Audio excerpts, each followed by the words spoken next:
Assalamualaikum warahmatullahi wabarakatuh. Salam sejahtera.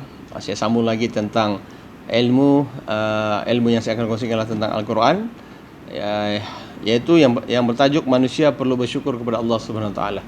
Saya ambil ini daripada surah Al-An'am ayat yang ke-6. Yang ke-6. Boleh bukalah ataupun rujuk pada video saya sebelum ini. Tuan-tuan dan puan yang adik-adik yang sekalian, Allah Subhanahu Wa Taala telah apabila Allah Subhanahu Wa Taala membinasakan umat terdahulu ataupun umat yang akan datanglah ataupun sekarang Allah akan ada sebab dia. Yaitu sebab yang pertama tuan-tuan dan puan adalah sebelum itu saya akan kongsikan tentang kaum-kaum yang telah Allah binasakan sebelum ini, yaitu kaum Ad pada zaman Nabi Hud alaihissalam.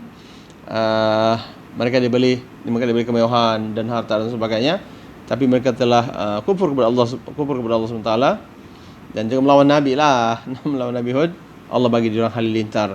Kaum Nabi Lut misalnya diberikan kemewahan, tetapi mereka mengamalkan LGBT, homoseks, kan?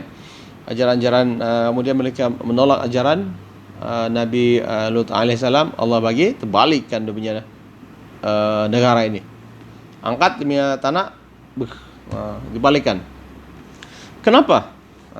Sebab yang pertama, kenapa Allah binasakan umat terdahulu ialah yang pertama, tolak dan ingkar kepada ajaran para rasul dan para nabi. Satu. Yang kedua, tidak beriman kepada Allah Subhanahu Wa Taala. Tidak beriman, tidak yakin dengan Allah Subhanahu Wa Taala. Tuan-tuan, adik-adik, kita mesti kena yakin dan beriman kepada Allah Subhanahu Wa Taala. Percayalah kepada Allah Subhanahu Wa Taala, Tuhan yang Maha Esa, Tuhan kita, adik-adik. Yang kedua, tidak mensyukuri nikmat Allah Subhanahu Wa Taala, tapi mereka juga melakukan dosa yang berterusan. Allahu akbar, nauzubillah. Kemudian mereka telah melakukan kezaliman demi kezaliman yang kepada orang lain. Dan Allahu akbar, mereka penindasan dan sebagainya lah. Kemudian yang kelima, mereka melakukan maksiat yang dilarang oleh Allah Subhanahu Wa Taala di muka bumi ini. Muka bumi ini asalnya suci, tetapi siapakah yang mengotorkannya adalah makhluk yang bernama manusia dan jin. Allahu akbar. Kemudian saya akan kongsikan juga di sini adalah tugas manusia sebagai khalifah. We are khalifah di muka bumi ini, kan? Yang pertamanya, apa kedua tugas? Menegakkan agama Islam itu sebagai agama dari Allah Subhanahu Wa Taala. Yang mana sebagai khalifah kita kena membangunkan bumi ini. Kedua, menguruskan bumi ini. Yang ketiga, memakmurkan bumi ini dan manusia dan alamnya semua. Jangan buat kerosakan di muka bumi ini. Itulah khalifah manusia sepatutnya, serta mengikut peraturan dan undang-undang dari Allah Subhanahu Wa Taala, Al-Quran Al-Karim. Kena ikut. Yang keduanya, mesti beribadah kepada Allah Subhanahu Wa Taala. Tuan-tuan dan puan, konsep ibadah ini ialah yaitu kita kena niatkan di hati lillahi ta'ala, kemudian kita berbuat baik. Bila kita berbuat baik, mana kita akan berbuat baik kepada diri sendiri. Dan bila kita berbuat baik kepada diri sendiri, otomatis orang lain pun akan rasa apa? Rasa dia punya kesan. Bayangkanlah kalau semua 100% manusia ini beribadah untuk diri sendiri, untuk kebaikan ke masyarakat, insya-Allah Allah akan turunkan nikmat yang berbagai-bagai. Yang ketiganya, mengamalkan sifat ihsan. Ihsan ni kan buat baik walaupun orang tidak nampak. Kita sedekah, orang tidak nampak. Orang tidak nampak, kita sedekah. Transfer seringgit ke akaun orang lain, belanja kawan-kawan dan sebagainya lah. Apalagi orang miskin, kita bagi bantuan dalam semua urusan. Itu ihsan. Islam mengajar kita tentang ihsan.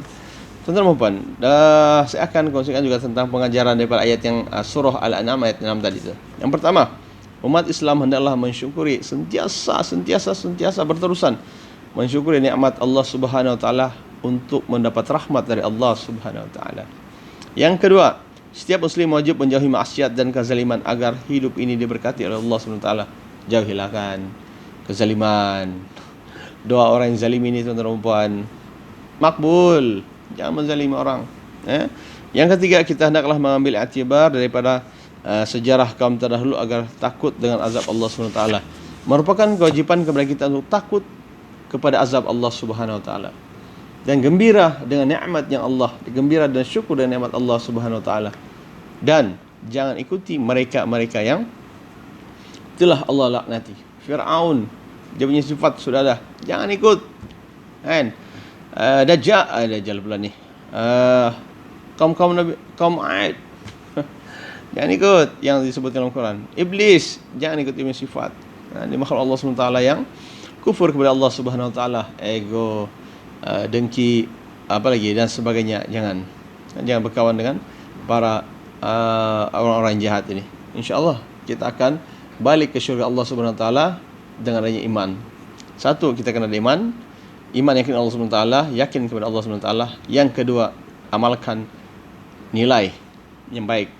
Yang ketiga adalah tambahkan ilmu agama. Yang keempat, beribadah kerana Allah Subhanahu wa taala. InsyaAllah dunia ini akan bahagia. Saya rasa itu saja. Aku qouli hadza razim wa billahi taufiq. Assalamualaikum warahmatullahi wabarakatuh. Jumpa lagi. Stay tune.